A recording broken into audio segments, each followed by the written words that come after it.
بسم اللہ الرحمن الرحیم، تبت یدا ابی لہب وتب، بالکل ابتدائی زمانے کی صورت ہے۔ ٹوٹ گئے ہاتھ ابو لہب کے اور وہ برباد ہو گیا خود۔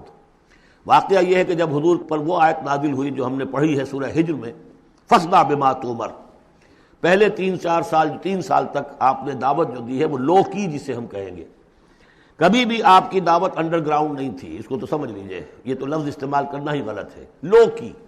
اور لو کی میں کیا تھا؟ پرسنل تعلق، پی پی کالز، لوگوں سے جن سے بھی تعلقات تھے، انفرادی گفتگو میں آپ اپنی دعوت پیش کر رہے تھے۔ پھر حکم آ گیا فاصدع بما تؤمر، اب ڈنکے کی چوٹ کہیے۔ تو آپ کھڑے ہوئے کوہ صفا پر، آپ نے نعرہ لگایا وا صباحا، یہ وہاں کا دستور تھا، تفصیل سے میں یہ بیان کر چکا ہوں، سارا واقعہ بیان نہیں کر سکتا۔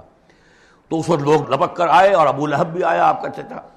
جب حضور نے وہاں اپنی دعوت پیش کی تو اس نے کہا تبا لک لہذا جمعتنا، ہم سمجھے تھے کوئی بڑی اہم بات تم نے بتانی ہوگی تو ہمیں بلایا ہے، ہم پہنچ گئے ہیں اور تم نے ہمیں اس کام کے لیے جمع کیا تھا، تو تمہارے ہاتھ ٹوٹ جائیں۔ معاذ اللہ ثم معاذ اللہ، نقل کفر نہ باشد۔ چونکہ حضور بنو ہاشم کو تو 2 دفعہ گھر بلا کر کھانا کھلا چکے تھے، تو اسے تو معلوم تھا یہ دعوت کیا تھی، لیکن یہ جو طریقہ آپ نے اختیار کیا تھا وہ تھا جیسا کہ وہاں پر عام الارم کے طور پر ہوتا تھا کہ کوئی فوج کی خبر آئے، کوئی فوج حملہ آور ہونے والی ہے، تو جس شخص کے پاس بھی وہ خبر پہنچ جائے وہ کپڑے اتار کے مادر ذات برہنہ ہو کر کسی اونچے مقام پر کھڑا ہو کر نعرہ مارتا تھا وا صباحا، ہائے وہ صبح جو آنے والی ہے، غارت گری والی صبح۔ تب لوگ سب دوڑتے تھے، جہاں تک آواز پہنچ گئی، جہاں تک نگاہ دیکھ رہی ہے کہ ننگا کھڑا ہوا ایک آدمی اونچائی کے اوپر، دوڑتے تھے لوگ کہ کیا خبر ہے اس کے پاس۔ حضور معاذ اللہ ننگے ہونے کا کوئی سوال نہیں تھا، لیکن آپ نے آدھی بات ان کی اختیار کر لی جس کے اندر کوئی قباحت نہیں ہے، کہ آپ کھڑے ہوئے اور آپ نے وا صباحا کا نعرہ لگایا۔ وہ صبح قیامت کی خبر دے رہے ہیں، وہ خبر دیتے تھے جو صبح ہوتی تھی غارت گری کی، دشمن آ کر حملہ کرے گا، لیکن وہ بھی تو صبح قیامت ہے۔ بات کوئی تو ہنسی کی نکلے، خندہ صبح قیامت ہی صحیح، صبح قیامت بھی تو ہے نا آخر۔ تو اس نے کہا آپ تمہارے ہاتھ ٹوٹ جائیں، تم نے اس کام کے لیے بلایا تھا۔ تو فرمایا تبت یدا ابی لہب وتب، اے نبی جیسے آپ کے دشمن جنہوں نے آپ کو کہا کہ اس کی تو دم ہی کٹ گئی، وہ ہوں گے جن کی دمیں کٹ جائیں گی، جن کا نام لیوا کوئی نہیں رہے گا۔ اسی طریقے سے جس نے کہا ہے کہ آپ کے ہاتھ ٹوٹ جائیں، ہاتھ اس کے ٹوٹ گئے۔ یہ تو چند سال کے بعد کی بات ہے، لیکن حقیقت میں عالم غیب میں تو اس کے ہاتھ کٹ چکے ہیں، وہ تب اور وہ برباد ہو چکا ہے۔ ما اغنی عنہ مالہ وما کسب، کچھ کام نہیں آئے گی نہ اس کا یہ مال اور نہ وہ کمائی جو اس نے کی ہے ساری عمر اور جمع کیا ہے۔ سیصلی نارا ذات لہب، وہ جھونکا جائے گا آگ میں جو بھڑکتی ہوئی آگ ہے۔ اور لہب کا لفظ جو ہے اس کے اپنے نام میں بھی شامل تھا، یہ صنعت لفظی کہلائے گی، ابو لہب، کیونکہ وہ بہت ہی سرخ و سفید رنگت کا، بہت جیسے کہ انگارے جیسا اس کا رنگ تھا، اور آنکھیں بھی بڑی بڑی تھیں، نہایت حسین و جمیل انسان تھا۔ اور اس کی بیوی بھی ام جمیل تھی، بہت ہی خوبصورت عورت تھی، اور یہ دونوں جو ہے یہ سمجھیے کہ بڑی ایلیٹ کلاس تھی اس معاشرے کی۔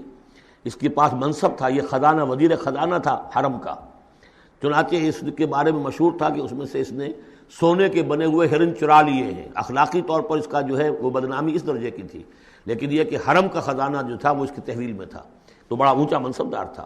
تو اس کے لیے یہ کہا کہ جیسے یہ دہکتا ہوا انگارہ ہے، اس کو رنگ ہم نے دیا ہے، ایسی ہی دہکتی ہوئی آگ میں ہم اس کو جھونکیں گے۔ وامرأتہ، اور اس کی بیوی کو بھی۔ کیوں؟ یہ بھی اتنی ہی دشمن تھی حضور کی جتنا کہ ابو لہب دشمن تھا حضور کا، بلکہ یہ کہنا مشکل ہے کہ بیوی زیادہ دشمن تھی یا یہ کہ یہ شوہر زیادہ دشمن تھا، دونوں۔ اور میں بتا چکا ہوں آپ کو سورہ تحریم میں جو 3 مثالیں آئی تھی، بہترین عورت بدترین مرد کے گھر میں، فرعون کی بیوی آسیہ، بدترین عورتیں بہترین لوگوں کے گھر میں، بیوی حضرت نوح کی اور بیوی حضرت لوط کی۔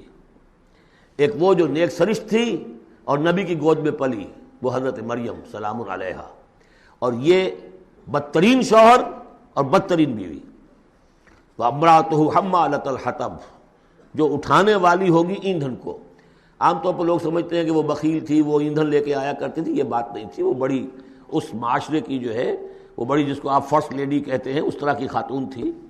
اصل مطلب یہ ہے کہ یہ اس وقت جو حرکتیں کر رہی ہے یہ اپنے شوہر کے آگ کے گڑھے کو اور بھڑکانے کے لیے ایندھن لا رہی ہے۔